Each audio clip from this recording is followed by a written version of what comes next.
Ek het al gehoor dat mense sê 'n land het die leiers wat die mense van die land in hulle gebede verdien. As ons nie vir ons leiers in ons land bid nie, los ons hulle in die hande van die duiwel en kan die duiwel deur hom doen wat hy wil. Efesiërs 6 vers 12 sê ons stryd is nie teen mense nie. Ons stryd is teen die bose magte wat in en deur mense werk. Die Here Jesus sê ook in Johannes 8 vers 44 dat die duiwel die vader van die leuen is en dat hy nie die waarheid praat nie. Ons hoor ook in Johannes 10 vers 10 dat die duiwel gekom het om te steel en te slag en uit te roei.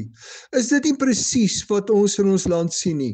In elke deel van die samelewing word God uitgestoot en sien ons die werk van die duiwel. Alles gaan agteruit. Jakobus 5 vers 16 sê dat die gebed van 'n gelowige 'n kragtige uitwerking het. En die Here Jesus leer ons in ons Vader gebed in Matteus 6 vers 10 om in gebed op te staan teen die werke van die duiwel en te bid dat nie die duiwel se koninkryk nie, maar God se koninkryk sal kom en God se wil op aarde geskied. Die gebed van 'n gelowige is baie kragtig.